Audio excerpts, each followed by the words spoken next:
All right, let's dive into a technology that is seriously changing the game for what we can build on the web. It's called WebAssembly, and it's all about bringing a whole new level of performance right into the browser. So let me ask you this. As a developer, have you ever been there? Staring at a performance profile, deep in a complex project, and you just realize your JavaScript can't go any faster. Your logic is sound, but the main thread is just choked, and the UI is starting to stutter. We've all been there, right? And you're definitely not alone. It's a classic problem. When you're dealing with really CPU-heavy applications, I'm talking about things like real-time 3D games, complex CAD tools, or in-browser video editing.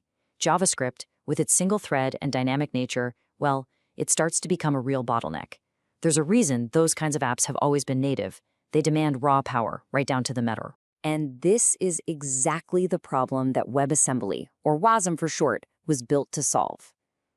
This isn't just another JavaScript framework. No. This is a fundamental, new piece of the web platform, engineered from the ground up to give us a whole new tier of computational horsepower in the browser. Okay, so let's break down what Wasm actually is. The key thing to understand is you don't really write WebAssembly by hand. Instead, it's a compilation target. You take your code written in a high-performance language, like C++ or Rust, and a compiler, something like Emscripten, crunches it down into this super dense binary instruction format.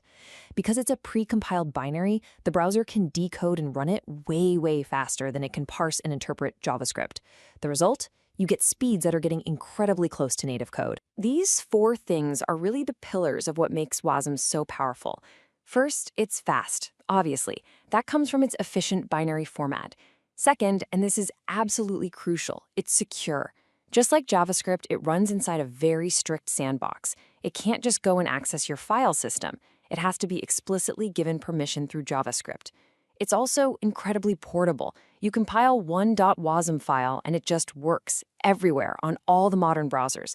And finally, it's language agnostic, which is huge.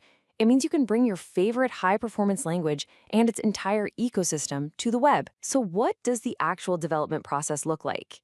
If you wanted to use this tomorrow, how would you do it?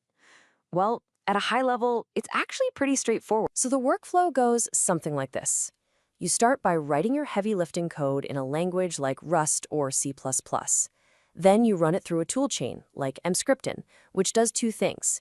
It spits out that compact .wasm binary file, and, just as important, it generates some JavaScript glue code. That JS file is your bridge. It handles loading the Wasm module, firing it up, and gives you a nice, clean API to call your Wasm functions from JavaScript and pass data back and forth. Okay, so once you have that pipeline set up, what are the real, tangible benefits? What are the superpowers you're actually unlocking as a developer? Now, this is maybe the most important point to get right. WebAssembly does not replace JavaScript. It works with it. Think of it this way. JavaScript is still the king of the browser. It's what you use to manipulate the DOM, handle user events, and orchestrate your entire application. Wasm can't touch the DOM directly.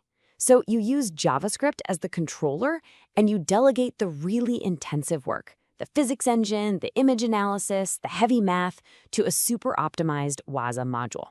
It's like having a specialized coprocessor for your web app. And this right here really illustrates the core value for us developers. It's this perfect trifecta of benefits. You get near-native performance for things that were just impossible in the browser before.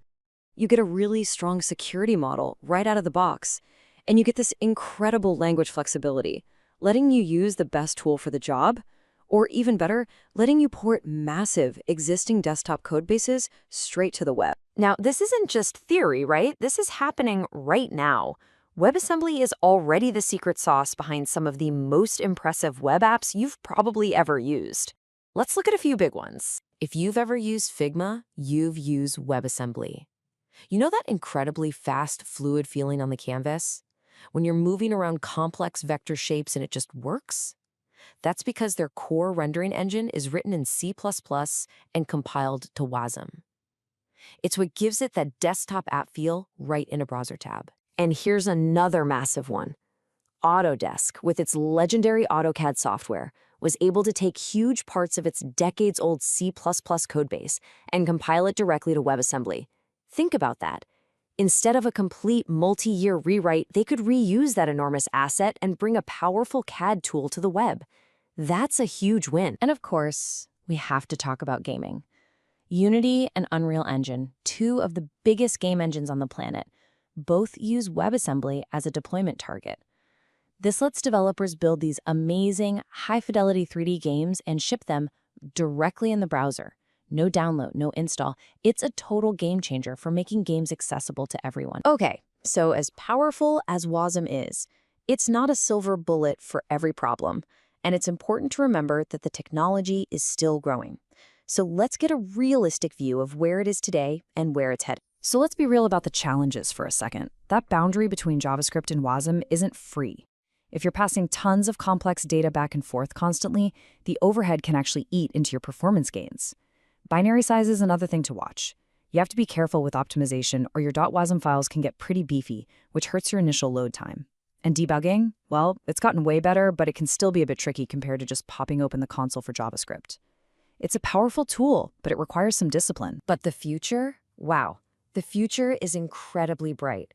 The community is working on huge features like multi-threading for true parallelism and garbage collection, which will make it much easier to use languages like Java or C#.